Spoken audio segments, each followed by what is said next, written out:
Est-ce qu'on a le droit, en fait, véritablement, de recevoir cet amour? Est-ce que nous sommes dignes de cet amour? Quand je vous parlais d'unité, et je vous parle de cette scission, en fait, que l'on a créée en nous, en fait, on s'attendrait à recevoir de l'amour, sans avoir compris que nous sommes le réservoir d'amour. Notre mental nous a fait croire que l'origine de l'amour juge et décide, on va dire, comme notre mental décide, parce qu'on humanise en fait toute qualité en fait divine. Elles sont toujours humanisées, comme Dieu. En fait, on le voit comme un père, on va dire, qui est là. On a retrouvé dans certaines traditions une certaine rigidité dans laquelle il y aurait des punitions, il y aurait des conditions, en tout cas, à l'amour. Et on a imaginé secrètement, inconsciemment, peut-être de par les égrégores ou de par notre éducation, ou voilà ce qu'on a reçu, qu'il faudrait bien se comporter pour être aimé. Que si on fait quelque chose de mal, l'amour va se retirer un petit peu. Que si on est coupable de quoi que ce soit que nous n'avons pas exprimé, ou que nous n'avons pas fait, ou un fait caché que personne ne sait, l'amour est moindre, ça baisse en pourcentage. Et il faut reconquérir l'amour du divin par des bonnes pratiques, par le fait d'être plus noble ou de tenir ses engagements intérieurs. Et ce qui est complètement fou, et vraiment, enfin, en tout cas dans mon expérience, c'est que ça n'a rien à voir avec ça. Quoi que nous fassions, quoi que nous entreprenions, quelles que soient les pensées que nous avons, l'amour est toujours aussi fort. C'est comme si on était en plein soleil, et le fait de se dire que on va avoir telle ou telle pensée, le soleil va baisser en fait, mais le soleil il arrose la terre en fait, il arrose. C'est pas le fait de quelqu'un qui va faire quelque chose sur terre qui va changer en fait l'illumination du soleil sur la terre. Ce qui va plutôt changer, c'est la personne qui va décider de se mettre à l'ombre. Et suivant, en tout cas, son envie de ne plus supporter le soleil parce qu'à un moment, ça lui tape sur le crâne, parce qu'elle a trop de pensées, elle est fatiguée, etc., ou elle décide de se mettre à l'ombre, ou se mettre dans une clairière ou dans une grotte, là, elle va se priver du soleil. Le fait que nous sentions que parfois, nous ressentons le moins d'amour du divin, ou que nous avons l'impression que nous ressentons moins d'amour, ou nous nous sentons coupés du divin, n'est pas le fait du divin et n'est pas le fait de l'amour, en fait, de notre lumière intérieure sur nous. C'est le fait que nous générons une ombre, quelle qu'elle soit, un ombrage intérieur qui fait que nous ne nous autorisons pas en fait, à recevoir cet amour.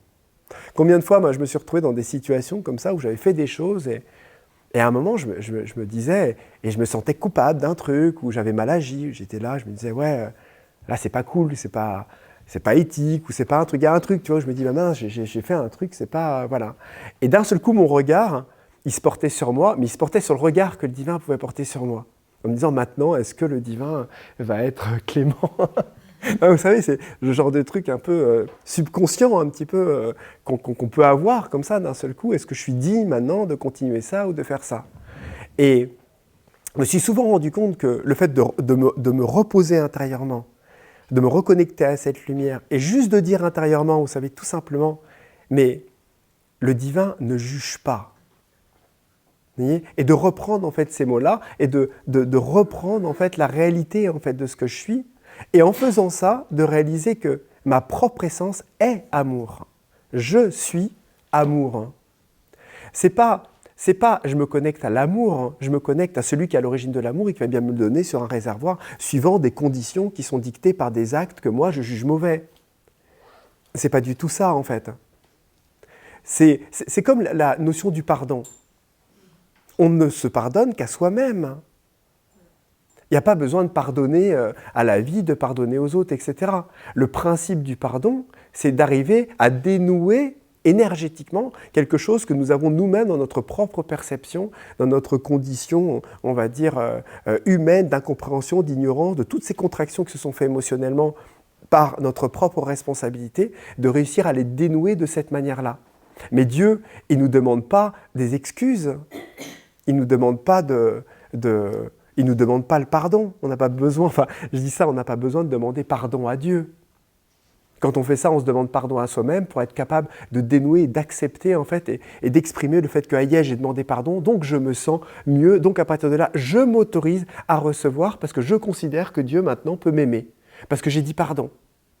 Mais il n'y a jamais eu à l'origine une lumière qui a dicté une condition, qu'il attendait un pardon en fait pour nous donner son amour.